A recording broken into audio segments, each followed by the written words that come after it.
shout out to the Weird Podcast with Ken Elkins. Thank you, ladies and gentlemen. Man, thank you, Matt Kolinski, everybody, a fucking legend. There's an email from Jambase.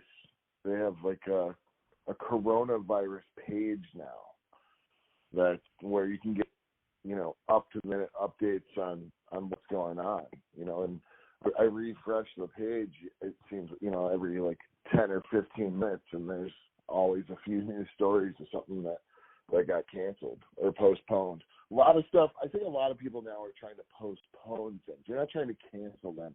They're trying to postpone them. They want people to, the band wants to play, the venue wants the show, they want the fans to come and see the show. It's just going to be on a different date than everyone planned on it being. So, right now, Rumpke Mountain Boys are playing Beachwood Ballroom tomorrow in Cleveland, and like an hour ago, the governor of Ohio, I think, had a press conference and put a ban on mass gatherings in venues over 100, a capacity of over 100 people. So, it's not allowed to happen. We're not sure if it's going to happen or not still, like at this moment in time. He thinks that it might not go into effect until Monday, but, the way things are moving now, it's all changing. It might change, in 5 minutes or by the end of this phone call, But I heard the Goose Pigeon show is, it's never a bad Pigeons or Goose show in Covington, Kentucky, man. And to see them both under the same roof in that environment and a sold-out Madison Theater, I can't even imagine what the energy was like in there last night. It was insane, man. And, dude, with all this crazy shit in the world, like, dude, people last night were the best vibes. Like, music is that thing, man. Like, before, during, after any insane, crazy situation in the world, there's still going to be music. 100%. That's what music does to us. It's very much a powerful healing tool. In all different kinds of circumstances. Personal.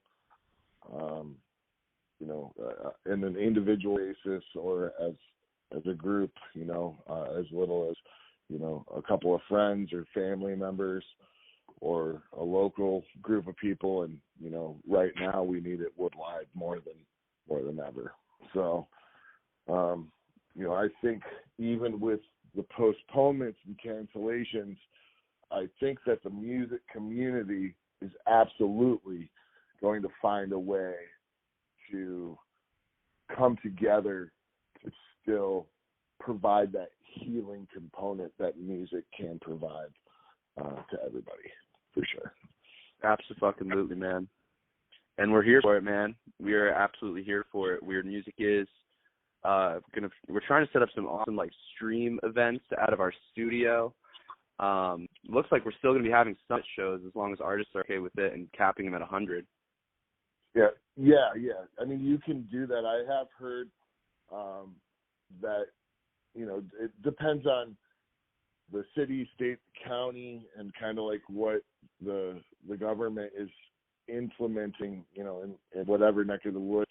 I had an agent friend of mine today tell me that, he has a show in, I think it's Seattle, that's over 500 people or something like that. But he called the promoter and said, let's cap it.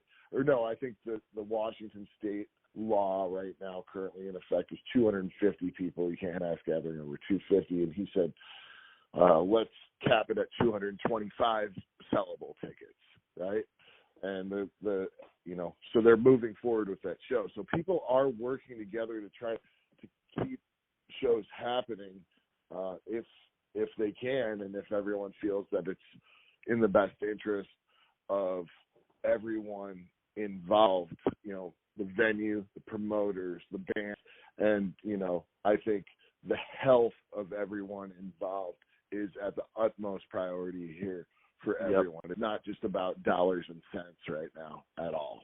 Because Right. a lot of people, we're all losing money. I canceled a number of shows, today alone. More shows than I've ever canceled in a day, and hopefully it won't get any worse.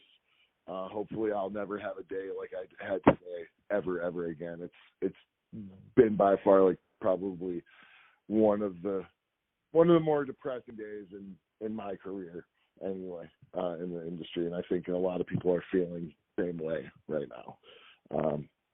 But we'll get through it, man. That's what this community does. So absolutely, man. We definitely fucking will get through this, and it's important to have people at the helm. We should get Rumpke to do a stream in the studio in Soho. Yeah, we should do that. They're I not agree. playing on Saturday. So we're looking at Saturday. We're talking to Dopapod also because of what's happening with St. Fatty's Days. That might be Friday. Are they canceling St. Fatty's So Days? there's the 100-person law. Right.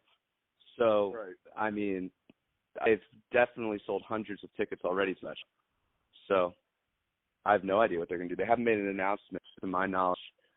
But, yeah, man, I mean, let's definitely, I can certainly broach the subject with the band. I think they would probably be interested in, like, providing, that component to people right now, Right. Man, people need something like no one can do anything right now, No,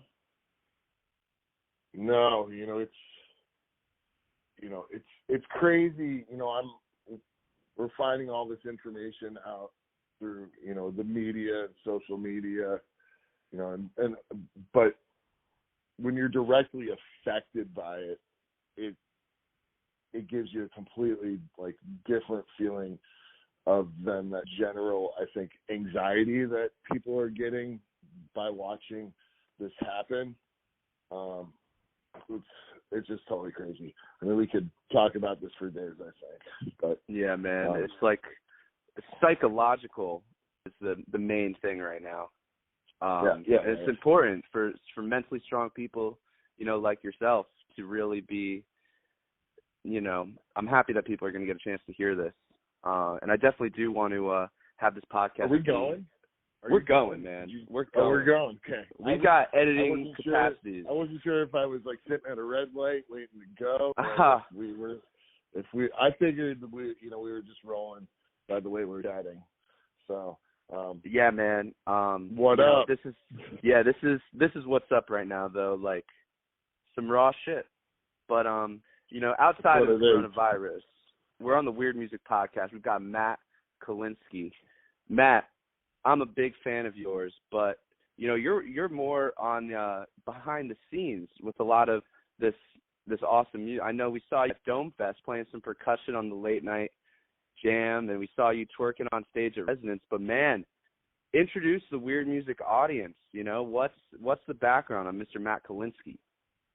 Sure. So Dome Fest, I played a little cowbell during the Dome Fest All Stars. I think Greg and Jeremy told me that I would be an honorary cowbell player in the Dome Fest All Stars whenever I wanted to moving forward. So thanks, guys, for that. I love you so much. And yeah, definitely twerked. Recently, just had the lovely opportunity. Goose played on the Rock Legends cruise, which went from Fort Lauderdale to the Cayman Islands and back a couple of weeks ago. There was a super jam there, and I got invited on stage to sing John Be Good with Rick and Peter from Goose, members of Heart, Chicago, Gary Ho, who's a fantastic guitar player, and a number of other just incredibly talented rock legends.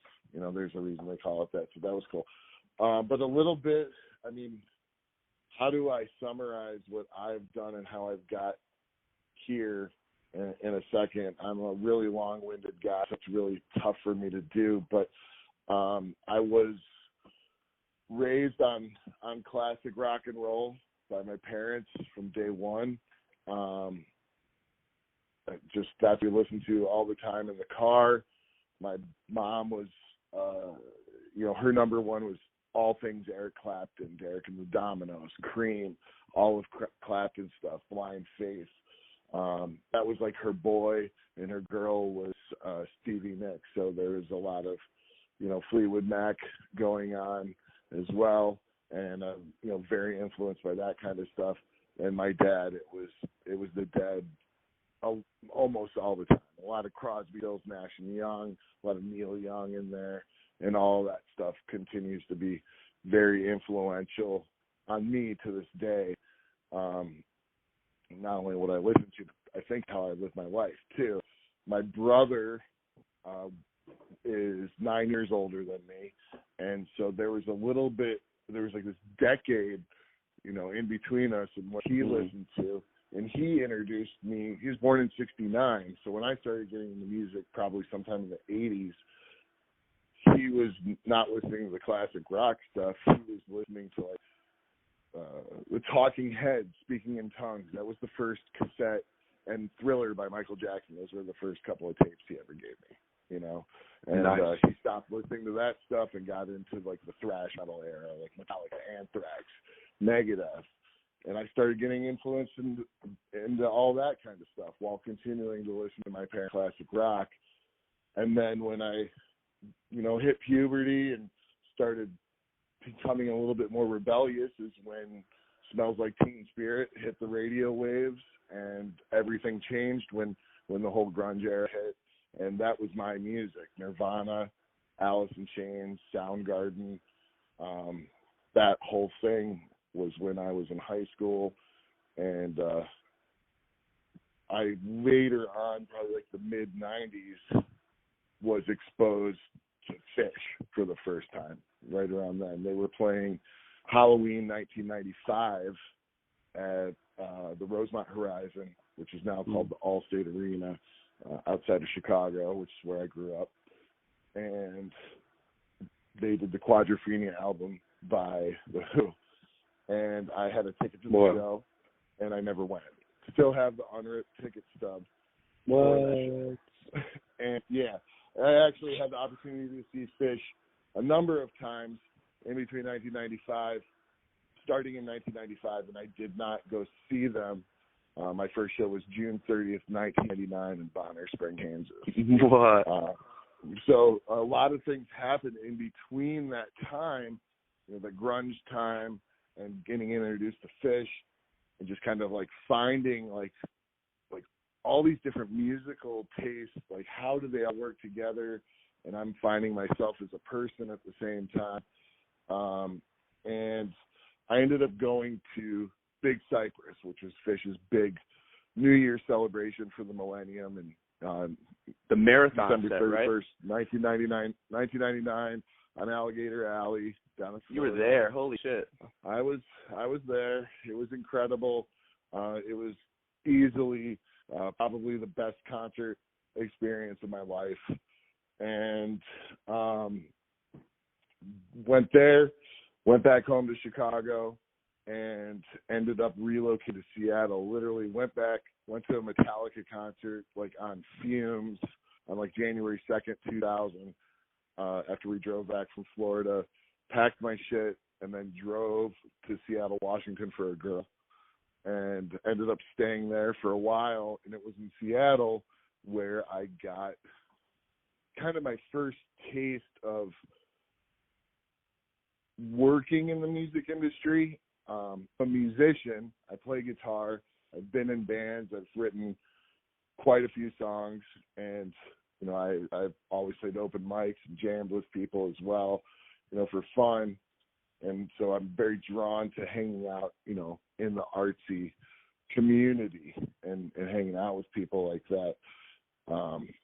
So when I kind of failed as a musician and people wouldn't come see me, I would apply my creative thought process to other people's, world. And I was working at like a little corner store in Seattle. There's a little crew of us that worked, second shift or whatever, 4 p.m. to 4 a.m. And it was a pretty eclectic crew. We had drag queen that I worked with, and my buddy James, and like hippies and punk rockers. There's like a crew of like 5 of us, but we all like got along and blah blah blah.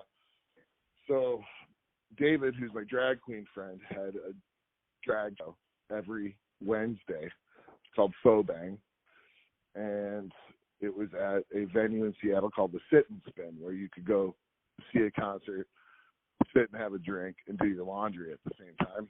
It was really fucking cool. But all they did was they just had these drunk drag queens that would come on stage and just kind of like talk to each other and laugh at their own jokes and stuff like that. And I'm like, you guys, it's cool and you're having fun with your friends, but if you want to build this, you should like do some other cool stuff. And I had the idea that they should kind of model it after like a late night TV show like Johnny Carson. They should have a host, and they should have comedians, a house band. And they're like, oh, that's kind of cool. And so they employed me. It was like my first job, I guess, like in the industry. They gave me $50 a week and an open bar every week, which was fun, at 21 years old. And I kind of coordinated all of this stuff. And, one of my first tasks to get this house band, to have some music there and entertainment and comedians. And the house band ended up splitting up, and believe members of that band ended up becoming Death Cab for Cutie and Band of Horses.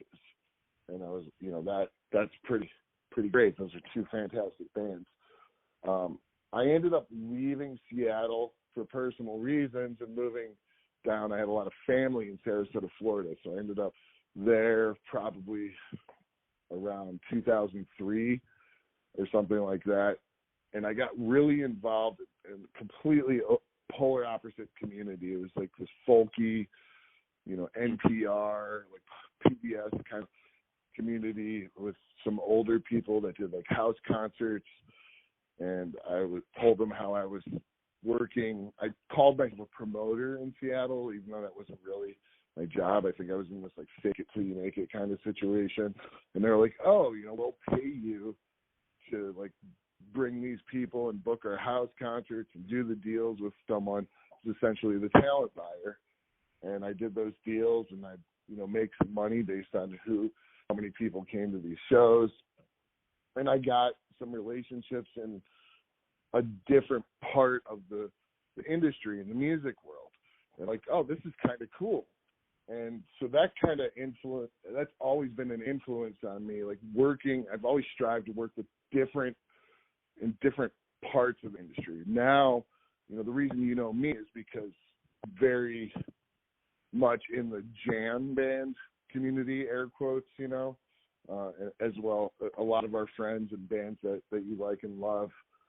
But it's not always been that way. I've always, prided myself on having relationships in all different, with all different walks of life, not just in this industry, but in my life personally. So, because I think that helps us grow, right? Yeah. So, Florida lasted a second. It was cool, but it was lonely and hot. And, I always called it God's waiting room, where old people go to die. And I got out of there. I had an opportunity to move to Philadelphia. So I did that. I ended up in Philly on January 2nd, 2004. It's kind of ironic. I went and saw Fish first time they played Miami, and on December 31st, 2003, they played New Year's there. I went to that whole New Year's run, packed my shit, moved up, drove a U-Haul truck for a day and a half to Philadelphia, and I pull in on, they call it 2 Street, 2nd Street in South Philly, 2nd and Tasker, and there's all these broken beer bottles, roads are blocked off, and they have what's called the Mummers Parade. It's kind of, I guess, for people who don't know what the Mummers Parade is the best comparison is probably like Mardi Gras. people dress up in costumes, and there's a big parade. And I don't really remember the whole background of what the Mummers are, but you should definitely check it out if you're listening to this. There's a really cool backstory to who the Mummers are and where they come from, stuff like that. And it's a huge, huge, huge part of the South Philadelphia community. Talking like over the last 100, 125 years. The Mummers. So, Mummers, yeah, very cool thing. So I end up in Philly. And just like I always did when I moved from place to place, I would use my guitar and myself, my personality to go meet people, go to open mics, meet people, let's jam, and just kind of see where it took me to like build friendships and things like that. And I ended up in a band in Philadelphia called the Tangents.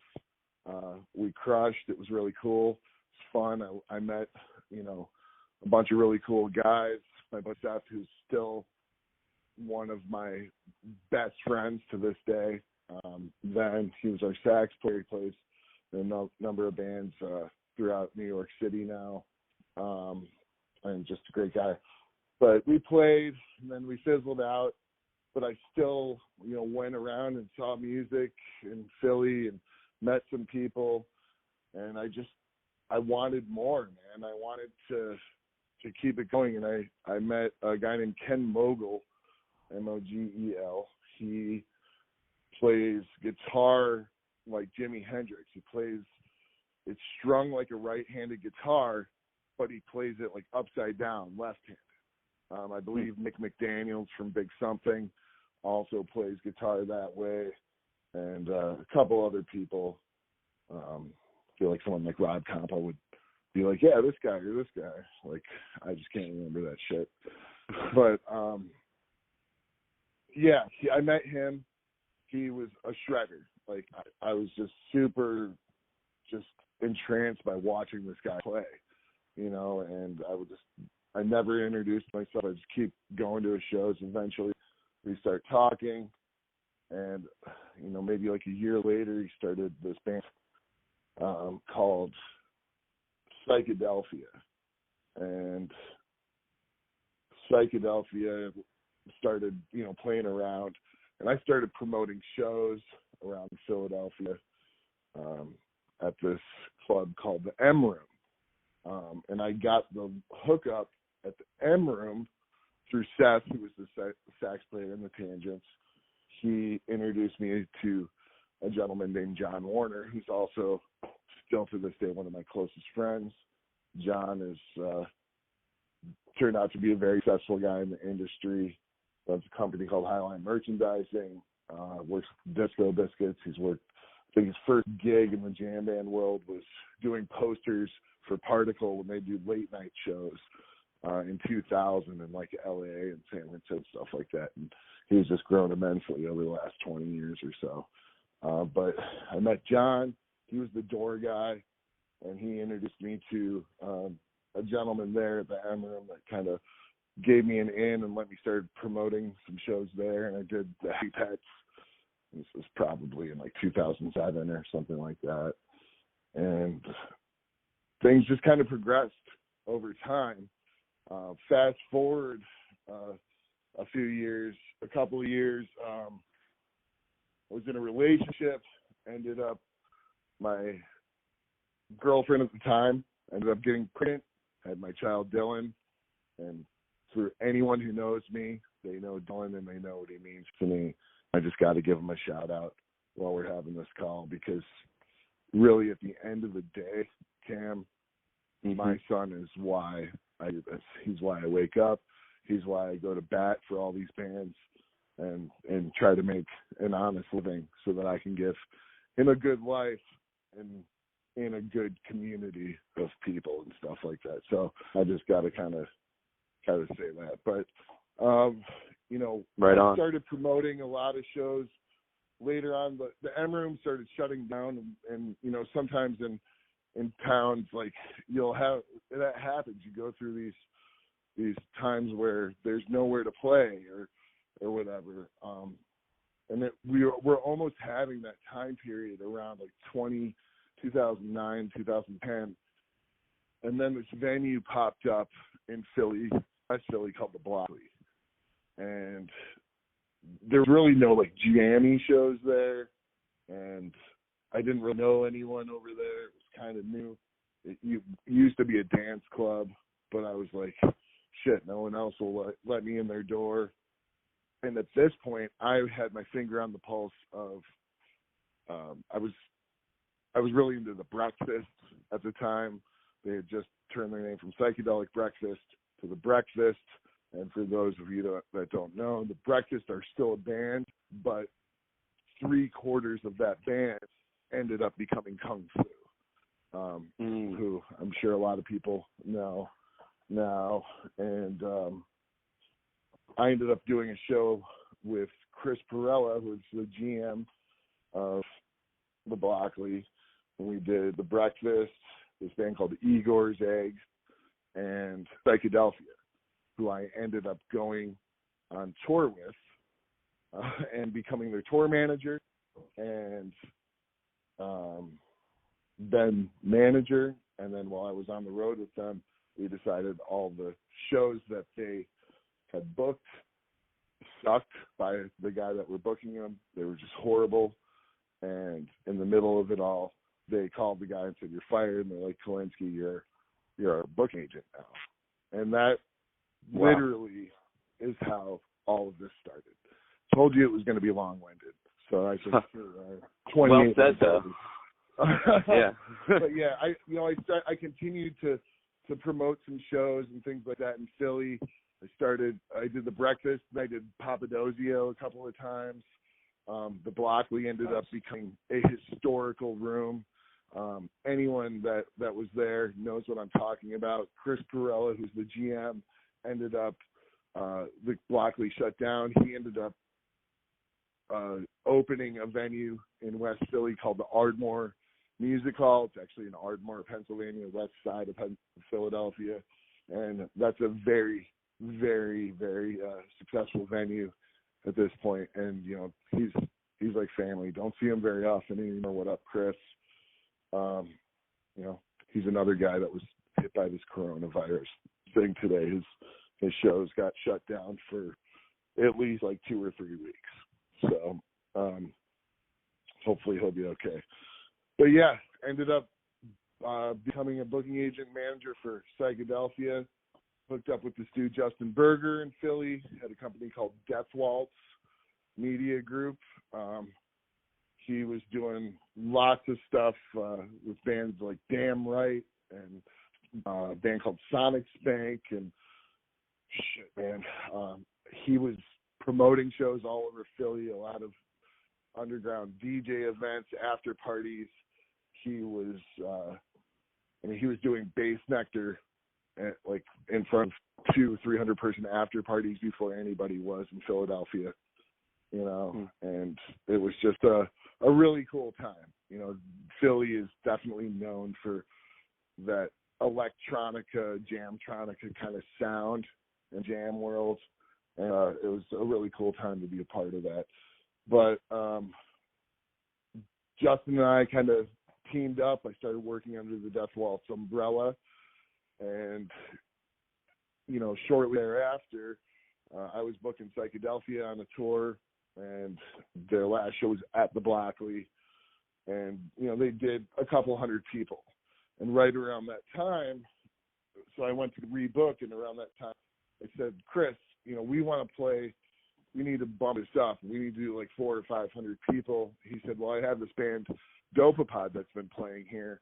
They did 150 people last time. I think if we teamed them up, we could crush this on a Saturday night." It was at that point, I was introduced to Dopapod and their agent at the time, Tom Baggett, and we did the show, and it fucking crushed, and it was great. But that really began my relationship with Tom, who was starting a company called Hoplite at the time. And I ended up moving to Burlington, Vermont, which is where I currently reside. Moved here in about 8 years ago, end of February 2012. started the company with Tom, another gentleman named Chris Kate. Chris worked with Zach Deputy for a long time and a number of incredible musicians. And Chris was there for a short time. We also worked with Alan Roper. Shout out to Alan. Great fucking dude. He works with Funk U, Litz, Jocelyn and the Sweet Compressions. I mean, there's just a really laundry list of stuff. Him and I are working on Funk U together. That's just a recent development. But 4 of us were at Hoplite. We started the company together, and we had a really good run. We worked with, at the time, we started with Zach, Dopapod. I was with Pyschedelphia. They ended up breaking up. But I took on, some bands, and I learned a lot, had access to their database, and started opening up relationships and things like that. And I took on, one of my first bands I took on was Pigeons Playing Ping Pong in 2013. And I started working with Dopapod with Tom. Then I had Pigeons shortly around the same time. This might not even be in the right order chronologically, but we started working with Turkuaz. We had Considered the Source, all at the same time, man. And we were building them together. And, I look at all of those bands now, and I'm just very honored to just, number one, know people, because every single person in all of those organizations are top-notch people, aside from being top-notch professionals, on and off the stage. Just incredible people, and it was just an honor and a privilege to be able to work with them for the time I did. Worked with Pigeons for a while. Pigeons grew. I eventually left Hoplite towards my end, the end of my tenure at Hoplite. I started working with Spafford, so I worked with them for a little while, and Pigeons kind of got to the point where I was at a small agency, and they needed more than I could provide, and we mutually agreed that it was time to part ways, and they moved on to where they're at now, and they are just in literally the best hands in the industry. I would argue that there's anyone better. They're definitely some of my favorite people for sure. So super proud of those guys. Spafford, kind of the same deal. I decided to leave Hoplite, started my own company, Amidst Group, which still exists today. I worked with the Rumpke Mountain Boys. They were at Hoplite with me. And I've had quite a few bands that I've worked with over the last, it's been almost 5 years now since I started Amidst Group. And I've had, the Heavy Pets have been in there, a band called the Southern Bells, who a lot of people may or may not know. Fucking great band. I highly encourage people to hit Spotify, Apple Music, whatever you listen to shit on, and listen to the song LA Moves by the Southern Bells. That shit fucking crushes. Currently, my roster is Rumpke Mountain Boys, a band called Hyryder out of Indianapolis, who Grateful Dead tribute band. Fantastic Grateful Dead tribute band. I think that you would back me up on that one. Yes, sir.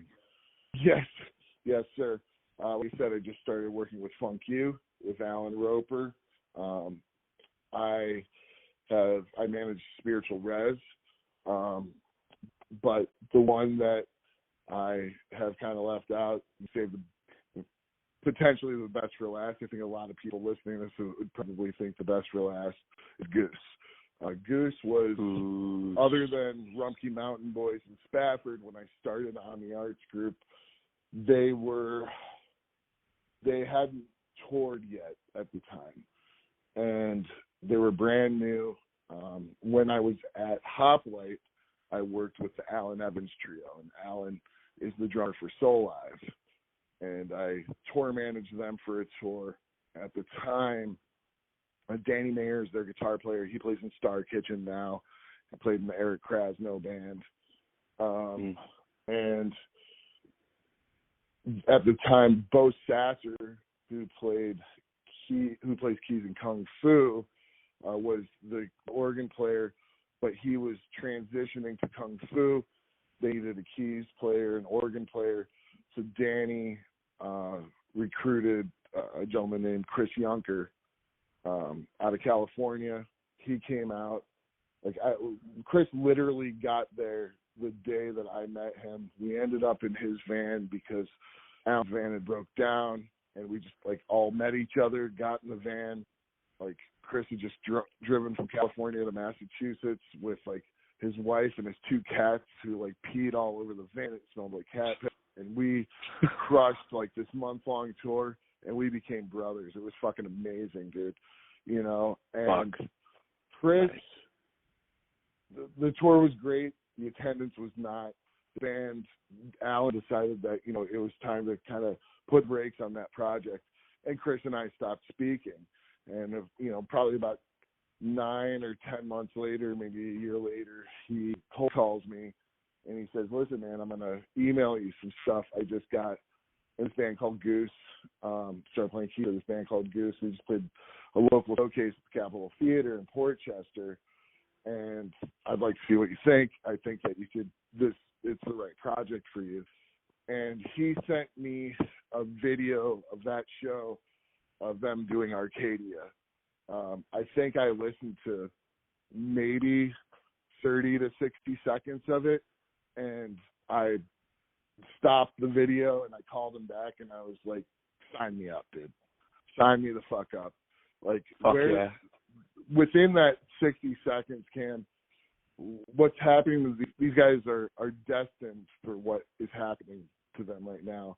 I knew it sonically when I listened to it at that point, but as our relationship has built over the years, knowing what I know now about them as people, these guys are the fucking hardest working. This whole team, the guys in the band are hardworking, and they deserve everything that they're getting right now and more, and they're gonna get it.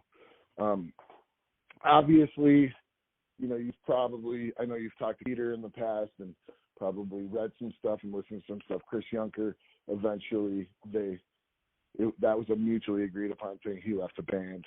Peter replaced him on keys and guitar, and the band is what they are now, and the rest is fucking history there, man. So I built them under the Omni umbrella when I first started, and just recently as they became successful, I rekindled my relationship with Pigeons Playing Ping Pong's manager, Dave DeCiani, who you just had on the show. What's up, Birdman? Dave.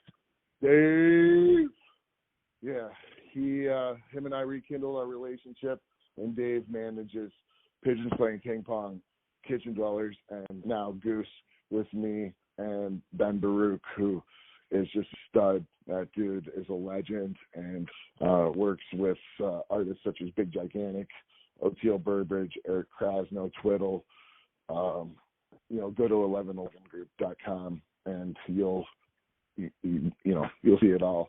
Stuff that Ben works with, Dave works with, and the whole team over there. But I was invited to stick with the team on Goose and work with the 1111 team, and it has truly been a life-changing experience for me, man.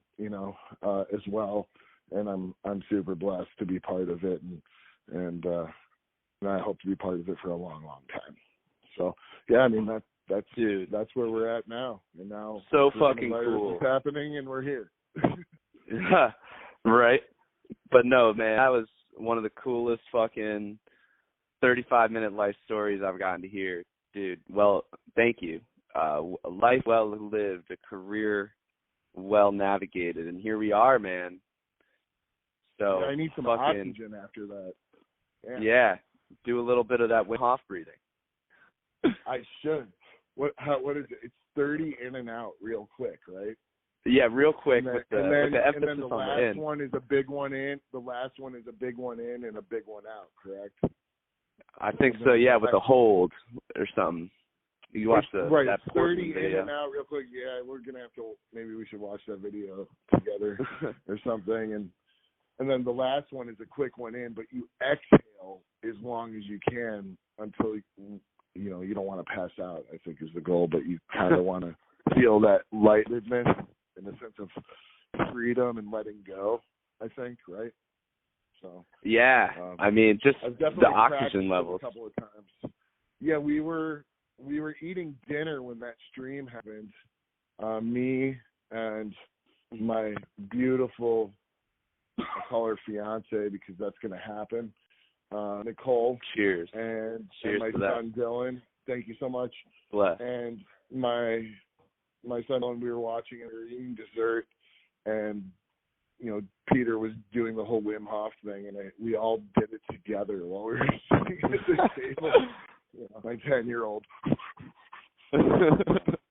Nice. Like, is this Wim Hof or is this Lamaze? Man, outside of Wim Hof, and being like obviously super hardworking, what else do you think it is that gives a band like Goose and any of the other bands you've worked with their edge?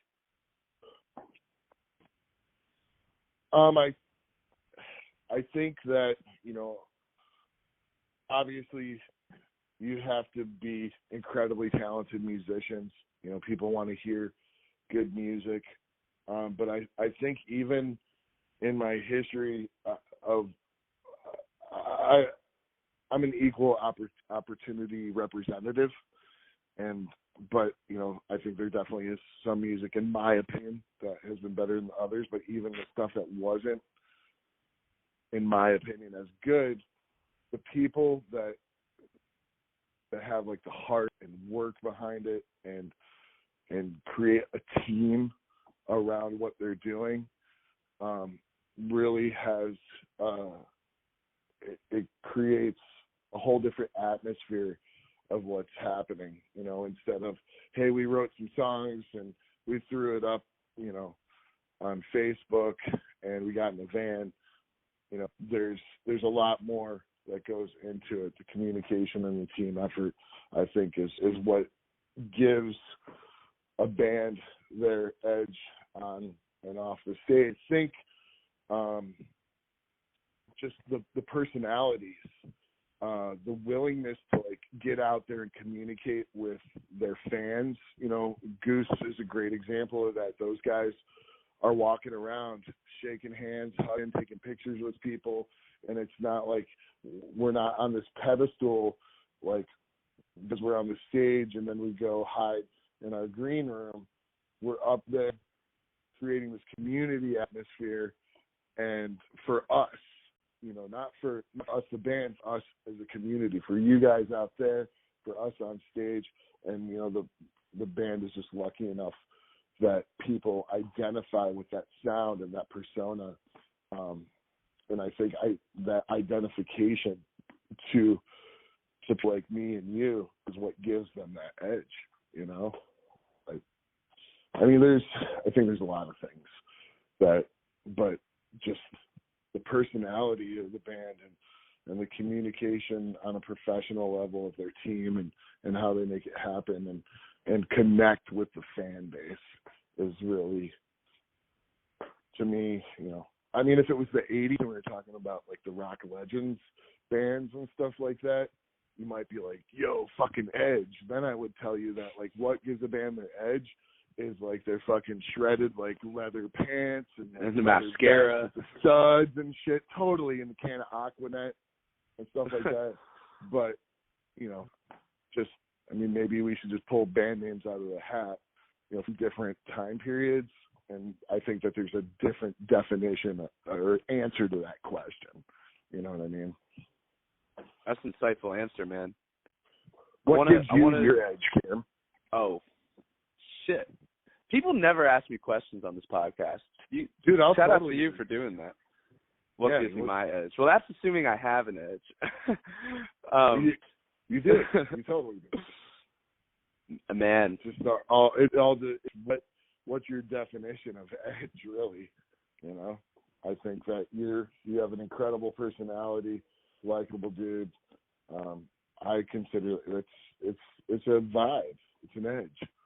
You know. Thank you, man. Yeah, I love people. That's been my fucking thing. Like, you know, I'm having a bad day, grab a beer with a great homie, like, you know, change my whole day around. I love people. I mean,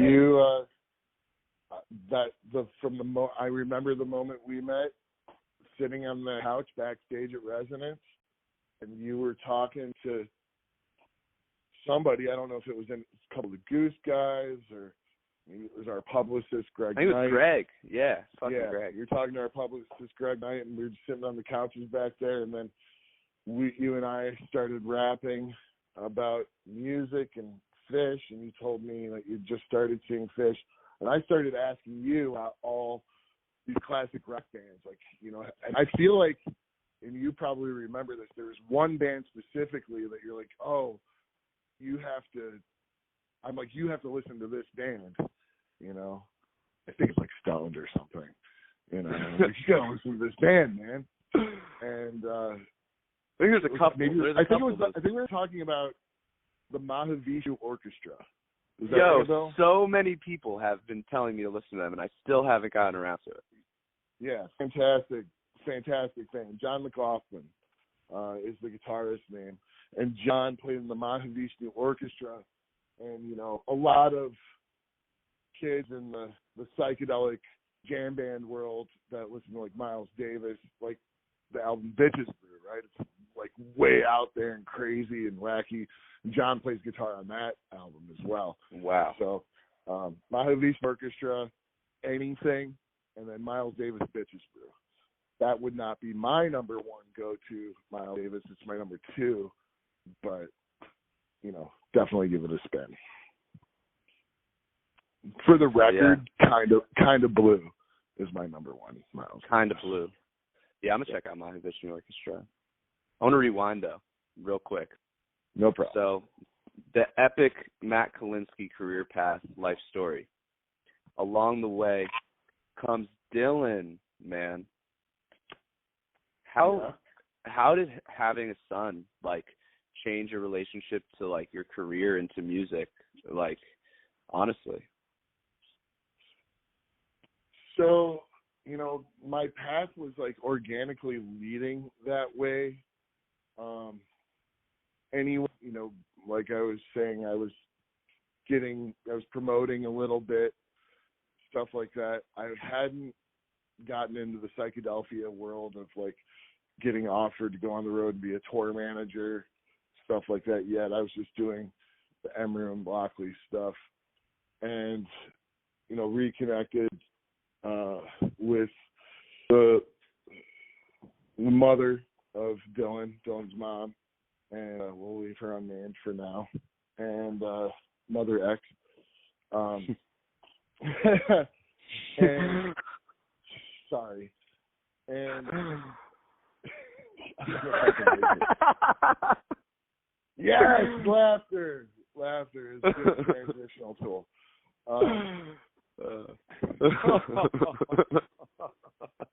Should we just have a little laugh? A little laugh track in the back. Actually, can we just laugh real quick and then I'll get right back to it on the count of three? All right, 1, 2, 3.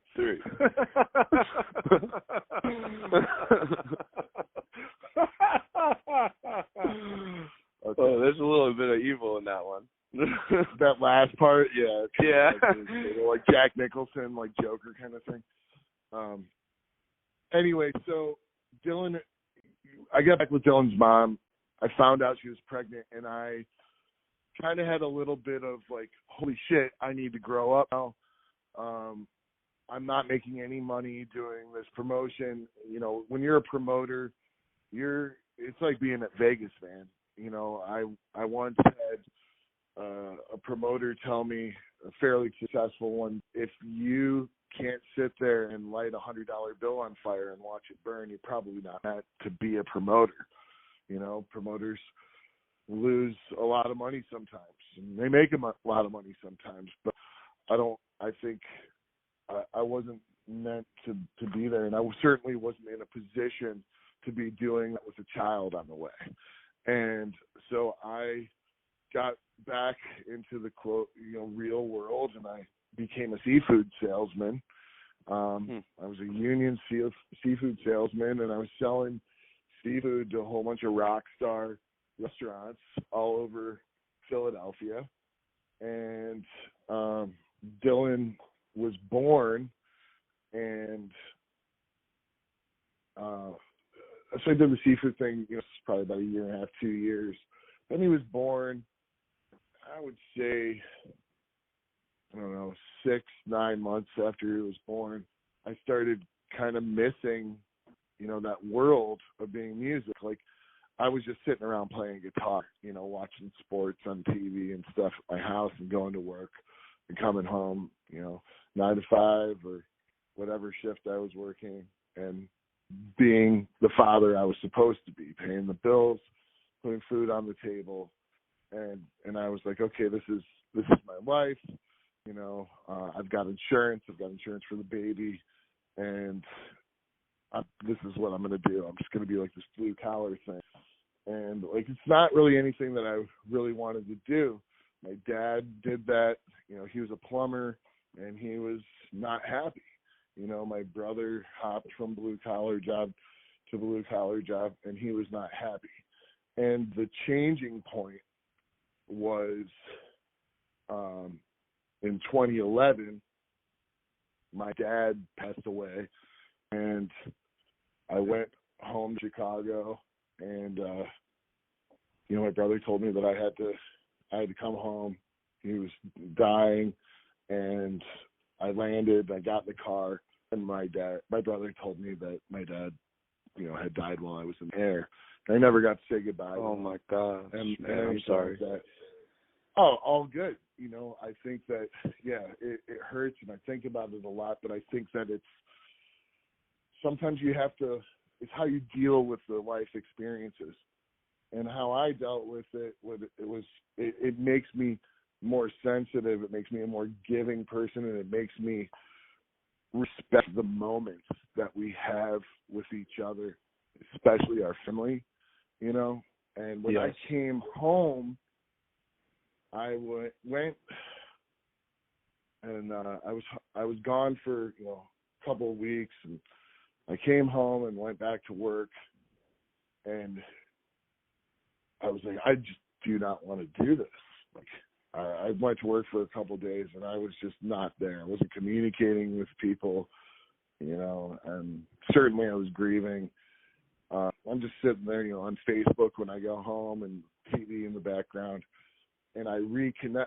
I'm on Facebook, and I see this announcement for this tour for Pyschedelphia, which was the band that Ken Mogul was in. And we start chatting, and I'm like, long story short, long-winded story, Kolinski story short, I end up asking Ken kind of jokingly, like, hey, like, do you need a tour manager? And he was like, well, we don't really have the money, but sure, like, let me talk to the guys, and I'll get back to you. Go to work the next day, and I totally forgot that I had this conversation. And I come back again, watching TV, Facebook, and bling, Facebook message pops up, and it's Ken. He was like, dude, we're totally down to do this. We can't pay you anything. By nothing, I mean, like, I think it was, I think they offered me like $50 a show to come be their tour manager, and they offered me like $1 for every signature I got on their email list, right, or something. So I'm like, I think I want to do this. I had a really job, really very, very, very good salary, 401k, like the stuff you're supposed to have, or whatever. Yep. And I look at Nicole, who's my fiance, and I say, we were just together, dude. You know, Dylan's 2 years old. You know, I have a son from a previous relationship who's 2. He's not living with me, but we're living together at this point in a brand new relationship, maybe 6 months old. And I'm like, hey, I want to quit my job and go on tour with bands. You support me? And she's like, you know, I need to think about it. And I called my brother and like, Dan, like, I just don't know if, like, should I do, like, I really want to do this. And he was like, Matt, like, this is who you are. You're like this wacky, like, fun dude, and I shouldn't tell you this. Like, you know, I should tell you to keep your job and support your child. But if you think that you can make this work, then do it. He was like, Dad was miserable. He was like, you know, I'm stuck in a rut here, but I'm not you. Different personality. And, you know, I went back to Nicole and I said, like, I think I want to do this. Will you support me? And I think what Nicole thought I meant by support was like emotional, which I did, but I was also like in my head, like, I'm not going to have any money. Like, you're going to have to pay my rent and shit, dude. And I suppose that now, but she didn't even hesitate. And she said, yeah, I'll support you. You know, this is a brand new relationship. And, you know, wow. I went on tour. So I ended up the next day, I left for Charlotte, North Carolina. I picked up my check from the seafood place. And, you know, instead of going on the dock to go to work, I turned around and walked out the door and went back to the subway, cashed a check, got in the van, and drove to Charlotte, North Carolina. And I never looked back. And here I am today, you know. But my son, to kind of come full circle to, you know, what you're asking, how Dylan has inspired me and stuff like that. And I had mentioned this earlier. He is the drive for, like, I need to make more money, which means I need to be more successful to make more money so that I can take care of my son. You know what I mean? So, like, he helps me be more successful, and I do what I need to do to provide for him as a father. You know what I mean? But at the same time, it's like this it's a beautiful fucking thing, man, because I don't even think he can really get the full grasp of, like, what he's actually giving to me, but I'm able to, like, he gives me the drive, but then I'm, like, giving back to him and, like, teaching him, you know, how to run. He's watching me, like, negotiate and run a small business and things like that, and so I'm giving back to him in that way too. And it's like this big, beautiful, recycled ball of goo between father and son, you know. And now, how old is he? He's 10. He'll be 11 in May. He's in 5th grade. He's finishing up 5th grade. You know, he goes to this cool thing every week called Starbase here, and learns how to, like, he's learning how to, like, program, like, a rocket and code, like, robots and stuff like that. No fucking way. Yeah, man, it's cool. And, you know, he's a little gamer. He likes his games, and he reads, you know, 2 or 3 books a week. Bookworm, wow. And gamer, and, you know, I'm like, honestly, probably someone that I would have made fun of in junior high or something. Like, you're a nerd. I played football, you know, stuff like that. You know, play football. I got to get a man card, you know, or whatever. But I support whatever he wants to do and whoever he wants to be, you know. So, yeah.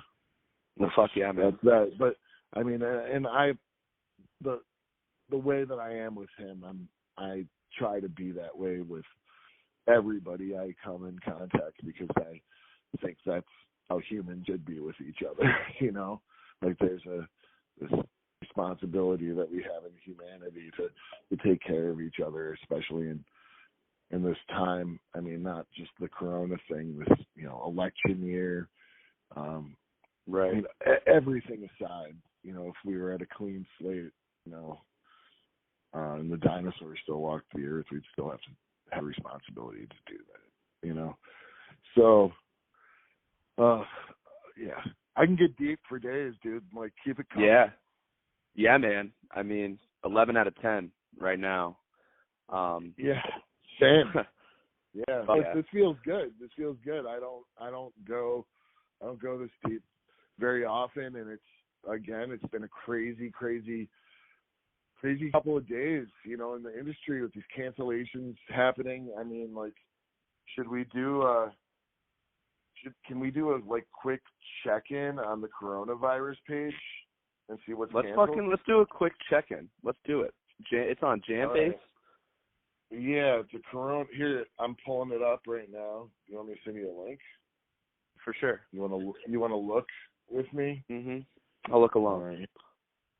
Look along. What's your favorite song of all time? Of all time, it changes every week.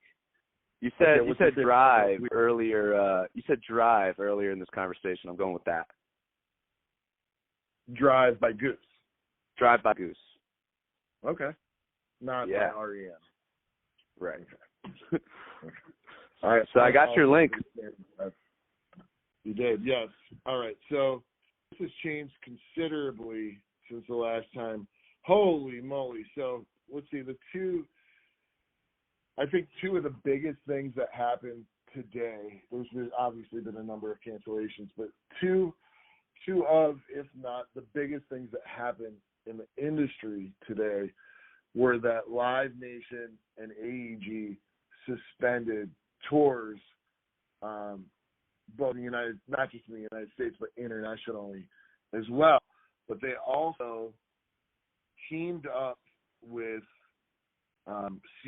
with agencies, CAA, William Morris, Paradigm, and UTA, and they teamed up to create a global task force to drive strategic support and unified direction, ensuring precautionary efforts and ongoing protocol are in the best interest of artists, fans, staff, and the global community. And this is what I'm talking about, man. Personally, professionally, this is humanity coming together to make sure that we are in a good space. We're in a safe space. We're not competing. This isn't about dollars and cents anymore, dude. It's about survival and taking care of each other. And that's how it should be, I think that's fantastic. Oh, yeah. And I just got a little Relics tweet. Guster just postponed their tour. What's some other stuff we got going on here?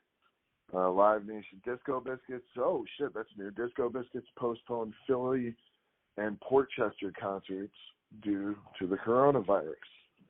Love Rock's NYC organizers announced restricted attendance policy and free live stream. Oh, that Love Rocks thing. So did you hear about this? No. It's like, I think it's Dave Matthews and Chris Robinson and some other people are doing like the free live stream today from like the Beacon Theater. Yeah, like Leon Bridges, Warren Haynes.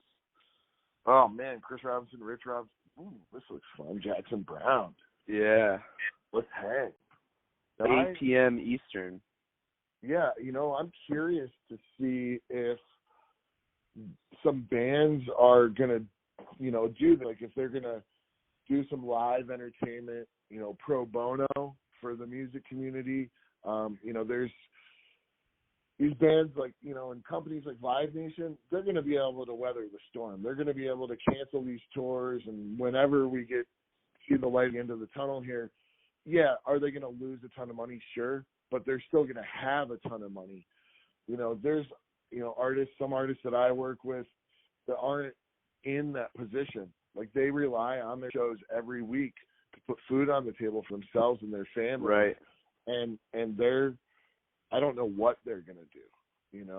They don't know what they're going to do. And that's a scary thing, dude. I'm wondering if some of the bands that are in that position are going to do like I've seen bands in the past do like live stream performances and have like a tip jar, you know, like where people will tip, or like, you know, like Nugs does, like, you know, pay, or like when you do like a fish webcast, you pay 15, or not $15 anymore, whatever it is, to watch the webcast. A lot of these other bands aren't really in a position to do that. They have to like live stream on their camera phone and have a link to a tip jar or something, you know. But I think that if this coronavirus is still happening, which it probably will be when you air this podcast, I would encourage people to donate to or buy merchandise from bands. You know, bands they rely on touring. You know, the other ways that they can make money are through merchandise. And if you want to support them in any way that you can, like, please do that, because you know they really need it. You know, I'm not trying to go Sally Struthers on the music community now, but like it's fucking crazy. It's really just it's just musicians it's hard so pill, much. It's a hard pill to swallow. I mean, we're still processing it. I mean, it's like we're in the middle of a hurricane right now. You know, that's kind of how it feels talking to you right now. I've been in this like whirlwind since 9 a.m. this morning. You know, 9 hours. And this is certainly a breath of fresh air, you know, so I appreciate that. Yeah, Matt, honestly, having someone to talk to about all this shit, especially like a coherent adult, you know, I definitely appreciate this as well. What timing, you know, for us to schedule oh my this. Fucking God. I totally got to go off on a tangent right now. Today is March 12th, 2020. It is my mom, Yvonne Bridget Harris. It's her 70th birthday today, and that's a big milestone. Can we sing "Happy Birthday" to my mom? Let's sing it. My mom's name is Yvonne, or can we just say Matt's mom? Let's do it, Matt's mom. All right. Happy birthday, Matt's mom.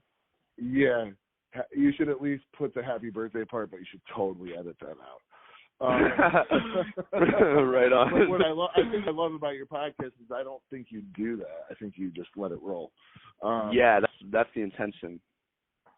Yeah, but yeah, man, I really appreciate your time today. I just, you know, shout out to Cam, to Weird Music, to Chris Salvato, to Rob Chafin at the Summit, to Nick in Columbus at Woodlands, to Casey Snyder in Covington, to Beachland Ballroom, to all the agents, managers, all the fans that come out to support live music. I am personally truly blessed and thank all of you for just being in my life. Shout out to all the bands and everyone else. Shout out to my boys Ben Baruch, Dave DiCiani, who managed Goose with me. Shout out to Tom Marshall and RJB at the Osiris Podcast Network, because those dudes are dope as fuck. Shout out to Andy Frasco, because his world-saving podcast is dope as fuck. But most of all, shout out to the Weird Podcast with Ken Elkins. Thank you, ladies and gentlemen. Man, thank you, Matt Kolinski, everybody. A fucking legend. Matt, this has been beyond great. So happy to gotten to do this, and I definitely look forward to getting to do this again, man. Yeah, absolutely. Anytime, man. I'd love to do it. Yo, it's Kolinski and Cam. We're on the podcast with Chris Salvato. Am I on the Weird Music Podcast right now? Totally. Fuck yeah, you are. Yeah, I just didn't stop breathing and talking to Cam for 108 minutes, dude. It was epic. It's been 2 years doing that. Joy. Yeah, so we've been obviously talking about coronavirus. I gave Cam a little background on myself, and we were talking about how a lot of bands are probably going to use the circumstances that we're in the music industry right now to do some streaming, and he said that you guys were already talking about doing that potentially with Dopapod. Oh yeah. Oh yeah, high speed. We're jumping right in. I mean, I didn't even hesitate. Seeing some of the cancellations that were in town, I was just like zip. And I actually just jumped over from another call. I'm trying to get some gear out there tomorrow to do this super awesome thing. It should be announced later today. The super awesome thing? Yeah, this super awesome thing. It looks like if everything keeps going the way it is, that we're going to have a pretty sizable live stream coming from the studio tomorrow. And I know there's already interest from other people for bands as well. I think I already mentioned the one band. It's interesting, like through history, there's always been some kind of like social trigger or like an economic thing or a technological thing that kind of advances the music industry to what it does next. And what I'm kind of excited about as far as huge touring, falling out, mass scare of, social distancing or whatever, it seems like there's going to be an increased need at this point for people to learn how to monetize off of content again after the fallout of the record industry. And this is kind of one of those scenarios where the world's changing and we have to adapt. Yeah, I think that it's kind of like, I agree with you, like bands like Fish is a great example, have built, the streaming platform and pay for music online and stuff like that. But, some bands aren't able to do it at the same level, because of their funding, and resources and stuff like that. But I agree with you. I think this is kind of going to, like, force people to do that and expedite the process a little bit, for sure. Mm-hmm. It's definitely going to do something, I said there might be some cool things that happen that come out of this that we don't even know about yet, Hopefully, yeah, it's a shaker. It's a mover and a shaker, for sure. Yeah. So Chris, you're a promoter in Columbus, Ohio, and Chris, I'm like the interviewer now. Sorry, Cam.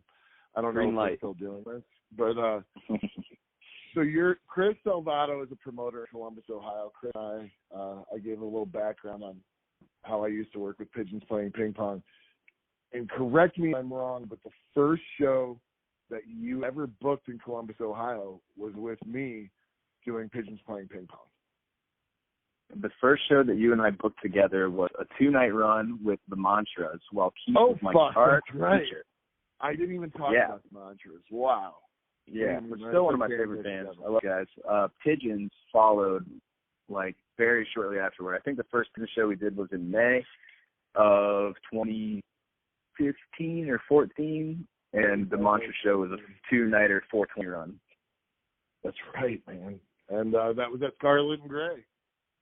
Good old Scarlet and Gray. And we also did Ultraviolet Hippopotamus. We used to do them a bunch as well. UV Hippo. Shout out to those guys.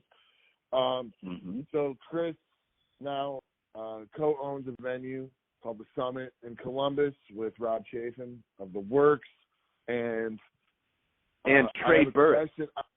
I have a question for you. So, the governor of Ohio, I don't know his name, just gave a press conference a few hours ago and kind of implemented that Ohio cannot have met gatherings over 100 people. Do you know if that is effective immediately or not? Because I'm trying to find that out because the Rumpke Mountain Boys are playing at Beachland tomorrow. Yeah, my understanding is that the governor signed the bill on TV, on the press conference. I don't know the rules, but, it's definitely sending the message that it's effective immediately. All right, because Mark Letty at Beachland said it's not until Monday, and he said, let's keep doing the thing. So we're going to do that. Wash your hands, people. Don't make out. No open lip kissing right now. Drink hand sanitizer, but come support music. Even, actually, this could be a cool thing. 600 cap room, but you can only do 100 people. But instead of saying, "Oh, that sucks," say, oh, cool, I get to go see have a really intimate experience with one of my favorite bands. You know? Well, this was always the goal too, Matt, with Weird Music Studios, and I am excited to get back into doing like our Goose show there. When we brought Goose to the studio a while ago. You have air conditioning? That was the exact idea. It was very intimate. We sold a very limited number of tickets to cover the production costs of video and studio overhead, and split with the band, of course. And then you stream it. You use the power of the internet to reach a massive audience while offering a handful of diehard fans an experience they could never get somewhere else. And that was basically the business model I had in mind when starting this. Since then, we've gotten more involved with the traditional studio style of things just to keep the doors open and everything while those types of events aren't happening. But we've spent a solid 2 years together now, and the business structure has gotten rather comfortable. I've developed a relationship with video manager, and our cash flow is understood, and it's easy enough to understand the way things go. And now we're at the point, again, where we're looking into doing that type of stuff, especially given the current climate with, the global pandemic and all that stuff. So I think it is cool. I think it's going to be fun. It's going to be difficult, but, I think it's a great opportunity for us to kind of, shift our focus into new creative ways of, producing, very unique, high quality content for people to experience live, and also that will last forever, on the internet. I think we'll be seeing a lot more of that. Yeah, I think that's really cool. Be interested in doing Rumpke on Saturday? Of course. The only issue would be the scheduling thing. We have a band booked to do a video session already. If we can time it out correctly, then we'll just leave our gear up and get the thing done. I'm actually in the middle of talking with sponsors and video guys about how we can make all this stuff work. So definitely stand by for that, probably by the end of the day, or, after, what we are planning on doing tomorrow. I'll have a much clearer idea of how to accomplish that on short notice. Right. Well, that's awesome. Yeah. Nice. Well, just released 10 minutes ago. Brooklyn Comes Alive, Postponed. Yeah. I am aware. I heard about that. Yeah, that's Rick, Peter, and Trevor of Goose are on that with Jeremy Shawn and Alex Petropoulos of Pigeons Playing Ping Pong as Birds of a Feather. That was going to be a really cool thing. But again, everyone, remember, key word here is postponed. The experience will happen. You'll just have to wait a little bit, for it. Unfortunately, everyone's being inconvenienced right now. And we just have to hold hands and hug it out and hang out. But not too close. Right.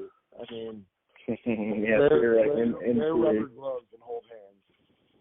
There we go. So, hey, guys, thanks for letting me chime in here real quick. I'm going to get back to business, but I love you both. Thank you for the phone call. All right. Yeah, man.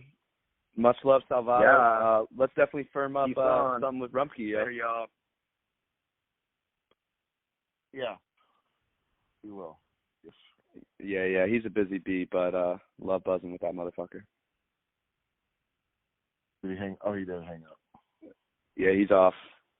But yeah, man, it's back to the dream team, dude. You gotta have your own podcast. If not, man, open invitation to co-host this one with any of the homies or whoever should be on it.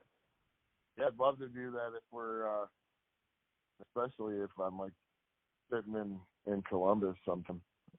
Yeah, do it together for sure. Or I might be hitting up some Connecticut with my fam here, depending on how cooped up we end up being. But yeah, man, it's really easy over the phone, and honestly, you know it damn well. You've definitely got the personality for it. If you ever have another guest, maybe like Aaron Cam or some guys you work with that you think we should get a spotlight on here, definitely open invitation for you to co-host one of those with me. Here, you wanna put my girlfriend on the podcast real quick? Let's go for it. I sent her the voice now. I could have interviewed. We could have interviewed my son. No, but I really appreciate it, man. This has been really cool. I don't do this very often, and I love you guys so much, and I support you and all that you guys do. And anytime the invite is there, let me know, and we can do this over the phone. There's definitely some people that I would love to sit in on an interview and ask some questions and chat for a while. Hell yeah. Well, man, we're gonna make that happen. Fucking love you, Matt. Dude, this has definitely been one of my favorite. Yeah, I've never interviewed, I don't think, any Grateful Dead affiliate. I'd love to do that.